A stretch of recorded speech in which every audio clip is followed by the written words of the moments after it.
Okay? Yan, tuloy-tuloy. Sa trabaho!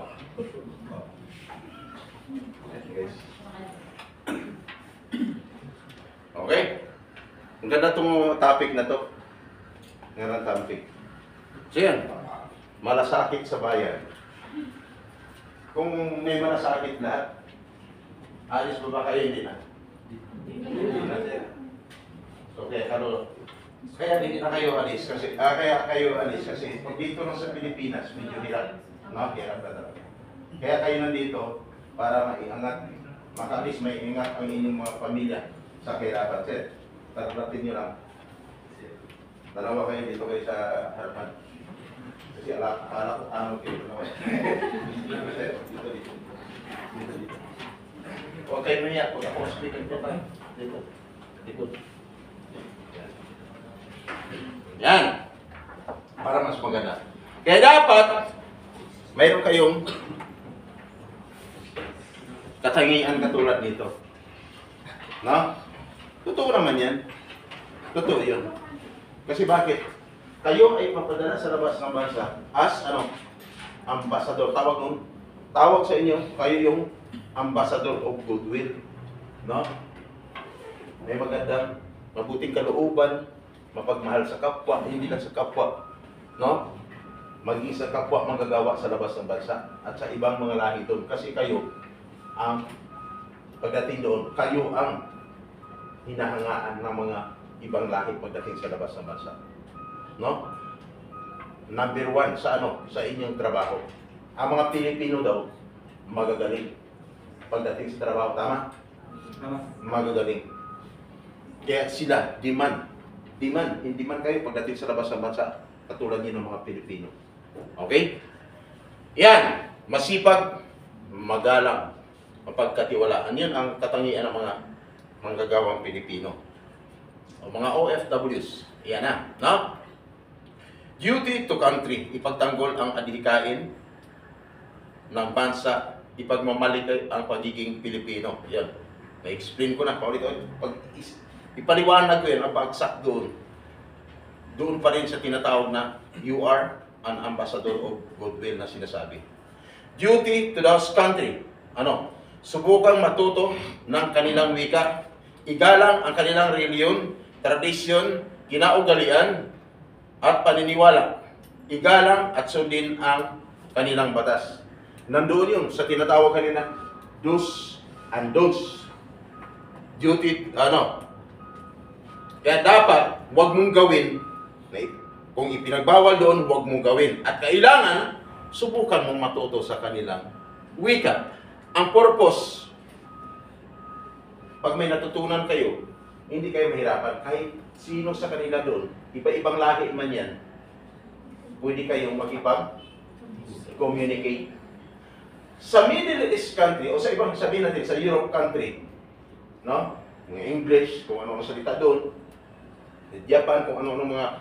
Ang pinakamahirap lang naman yung Middle East country pagdating sa communication. No? Bakit?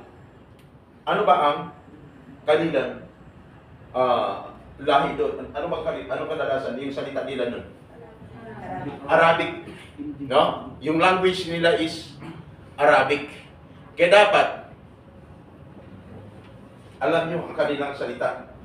Katulad yan. Pagdating mo pa lang doon, pag tinanong, pag nakasalubong mo isang Muslim, kasi iba-iba yan. Hindi pa yan. Basta pagdating sa Middle East country, kung marunong ka, may alam ka, batiin mo. Anong sasabihin mo sa kanya? Assalamualaikum. No? Isa yan sa greetings. Respect sa kanila doon. So, anong sagot mo? Alaikum assalam. Pag ikaw ay hindi Muslim, ang isasagot sa iyo, wa alaikum assalam. Pero ang iba, namimilusupo pa. Ang sagot, malayko sa iyo. So, wa alaikum assalam.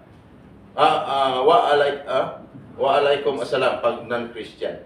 Okay! Ngayon, ganito. Pag sinabi, sino mga first timer dito? Mga kalalakihan. Pagdating, halimbawa doon, halimbawa kung sa Saudi, anong country kayo, sir? Saudi? Pag tinanong kayo, pag tinawag kayo at wala kayong alam, mahirap po to. Pag tawagan kayo ng ganito, ay pag sinabi sa'yo, dali! Dali! Pag wala kang alam, iba na ang papasok sa iyong isipan. Kasi bakit? Lalo na pag grupo kayo. Partner, kararating na natin dito. Narinig yung sigaw. Mukhang nangihingi ito ng tali. Tali. Tali. Pag sinabing tali, means come here. Ma? Ngayon, yan ang ibig sabihin. Tapos may narinig naman ulit. Yala! Yala! Partner. Mukhang galit na partner, oh. Yala! Yala! May lugar ba na Ayala dito, partner? No? Wala kang arami. Ang kasunod mo na narinig, yun na narinig. Bakit niyo po? Bakit po? Pari, minumura na tayo. May ibig sabihin. Kanina, tali daw. Saan tayo dali? Sa Ayala. Ngayon, minura na tayo. Pag sinabing Yala, pastor. Pag sinabing Atinipuda, ano? Tingin ang basahan. Di ba? Ang kasunod doon, kung nakatingin ka lang, habang tinatawagan ka, ang kasunod doon, nasasabihin sa'yo, ano na? Mapimoks. Ano yung sabihin? Walang utak. Kaya yan ang mangyari pag kulang ka sa kaalaman.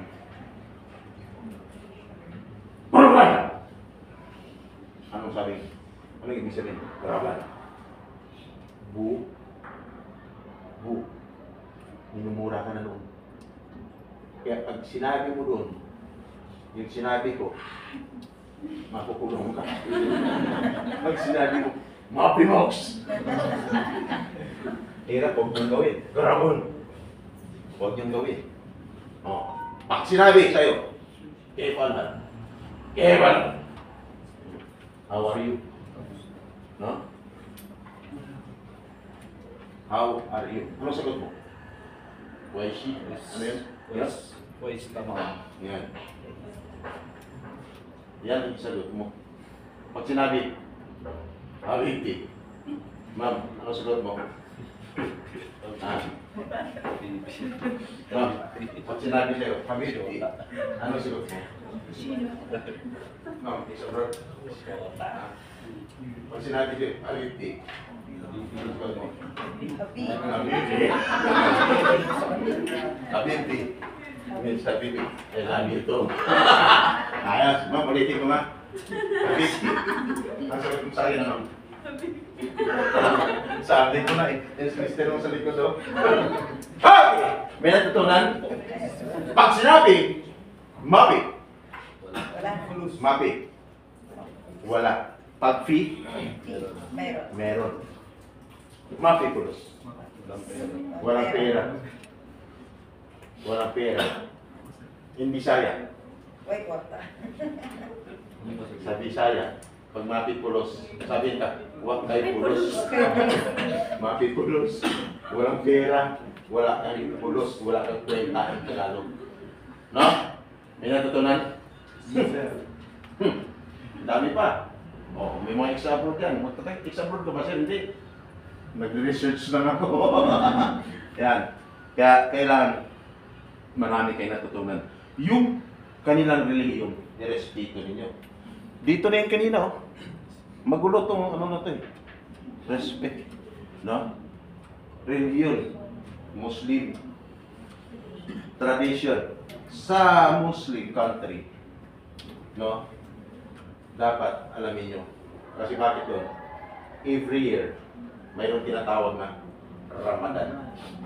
Daily, mayroon silang dasal talaga man, Salah. 3 times a day. Ay, 5 times a day. Tapos pagdating ng Ramadan, magiging maingat kayo. Kasi bakit? Ang iba dyan, reklamo na agad. Sir, gutom na kami kaya dito, sir. Isang buwan na siya, wala kayo kain. Ba't hindi ka kumain? Walang sinasabi ang batas doon na pag Ramadan, hindi ka pwedeng kumain. Sila po, kumakain yan, madaling araw pa naman, no? Oh. Then, pagdating ng gabi, walang inom-inom na tubig yan. Tama, ma'am? Kung wala nakikita. Dito sa mama, mayroon pa rin, no? Sumisimple, no? Sabi ko sa'yo. Yan, diskarte. So, pwede kayong kumain, uminom, basta patago lang. Huwag kayong harap-harapan, no? Kaya dapat, saan kayo, ma'am? Yan. Akala ko, na kayo. Akala ko, tatawag na kayo. Sabi ng agency. Sabi ni ma'am, okay, pagdating nun, wala na kayong kain pagdating doon. Hirap, no? Eh, dapat yan ingatan nyo. So, ngayon, mag-ihanda mo ang sarili mo. Kasi, pwede ka naman kumain. Huwag kayong lantaran. At dapat, kailangan, pag nasa harapan sila habang sila ay nagdarasal, no? Huwag kang pataandaan sa harapan, no? Na parang wala lang sa'yo, no? Habang sila ay nagdarasal. I-respect po, kahit anong religion, i-respect natin. Okay? Mga tao din yung mga yun. Di ba, ma'am? Girlfriend mo natin, Muslim din. Christian ako, pero girlfriend mo. Pintindihan kami. Eh, ibig sabihin, respect ang kailangan. No? Ikaw ba bang papayag ka ba? May asawa ka naman. Yes po, sir. Saan siya ngayon? Sa Zamboanga. Saan po? Gaano ginagawa niya doon? May business po. Ang business. Kasi nung tinanong ko, yung isa nung mga nakarang taon pa, Ma, saan yung asawa? Sabi niya sa Mindanao, anong ginagawa niya? Sabi niya, sir, ganito po. Ganito po. Anyway, nagpipishing para. Akala ko nung ambos na.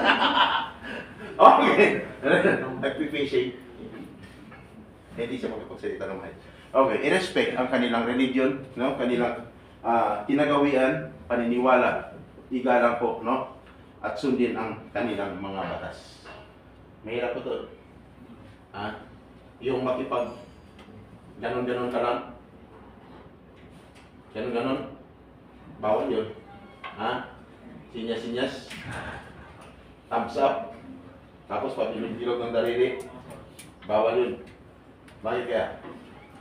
Bihira lang yan. Tinaturo ko sa ibang pilos. Bihira lang yan. Hindi mo marinig kung may isang professor dito. No? Pag ganon-ganon. Bawal. No?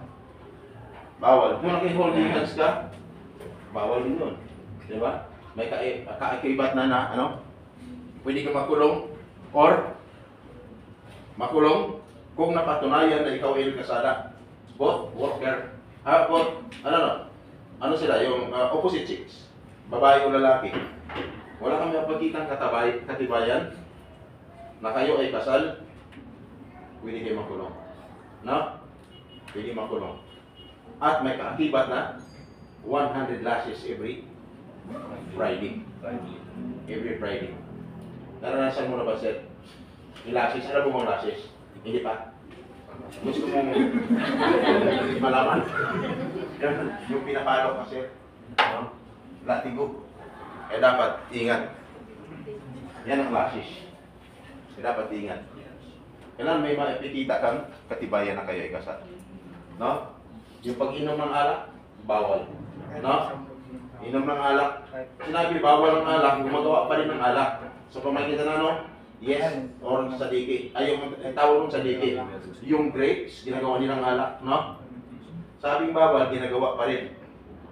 Kaya nga, yung kanyang nanay tumawag sa akin 2003. 2006 sa office. Bakit may tumawag sa akin 2003?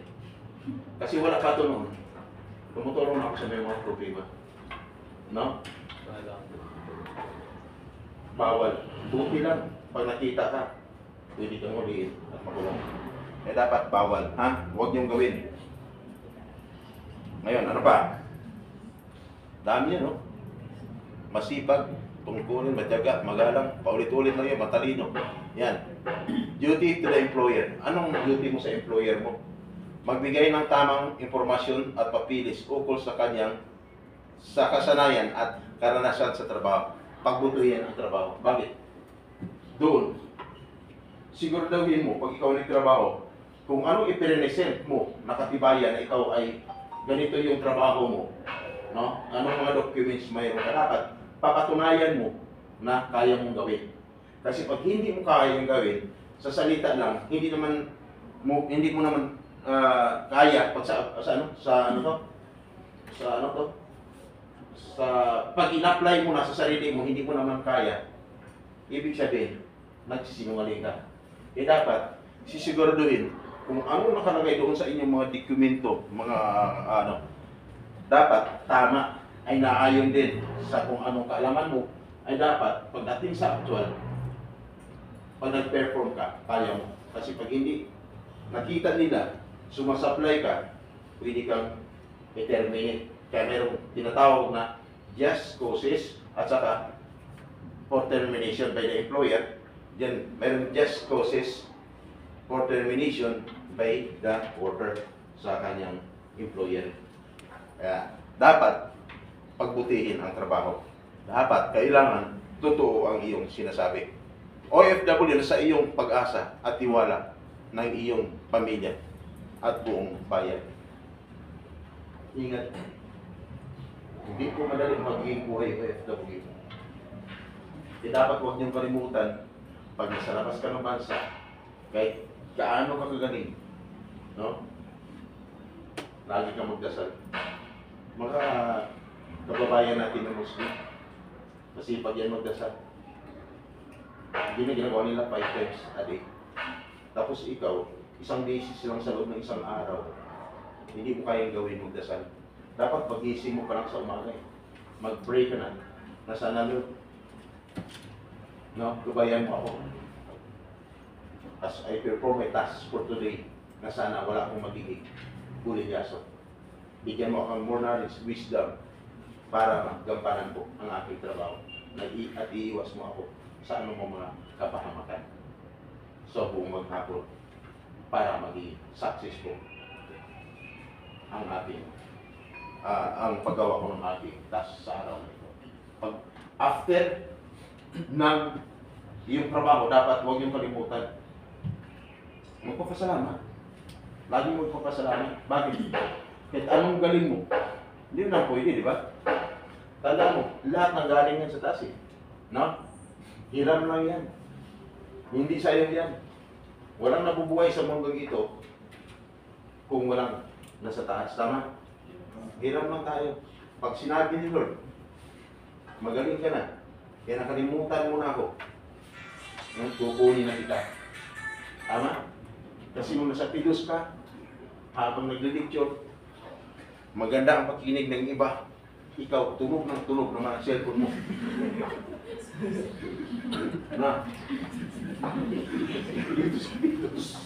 Dapat naka-silent mode ang pilos. Yung cellphone. No? Kasi bakit? Pag nasa airport, gano'n din ang gawin mo. Naka-silent mode din yan. No? Palabas ka pa lang. Naka-silent mode yan. Hanggang pagdating mo sa labas naman, naka-silent mode yan lagi. Pulsa mo lang. Dikit mo lang dyan. Lagay mo lang dyan sa pwede mong tagpagtaguan na hindi ka ma-discover na may cellphone. Ang daming pinagbabawan din pag cellphone, pag bibidyo, mapanggitin natin mamaya. Kaya dapat maging maingat, no? Nakalagay na doon, kabayan, no? OFW sa iyong pag-asa at tiwala ng iyong pamilya at buong bayan. Kaya dapat maging maingat. Diyan na muna ako at ako'y pabalik mamaya-maya, no? Pagkatapos, may sisisi. Ano bang oras? Ang oras sa buong kapuluan, alas 11, 21 ng umaga. May ano pa, tapos ngayon, babalik ako. Na? Babalik ako. Sa mga latecomers, na? Dapat, marami kayo hindi na pakinggan. Pero mamaya, actually, sulit naman yan pagdating sa part ko. Kay Ma'am Sandralin ito na part ngayon dapat. No? Sulit din naman doon kasi parang sinashortin ko lahat ng sasabihin na kailangan ihanda mo ang sarili mo pagdating doon sa labas ng bansa. At dapat, basta abangan nyo kung mamaya. Dapat, yung 100% na natutunan nyo sa dito sa module, dapat hindi mababawasan yan. Ha?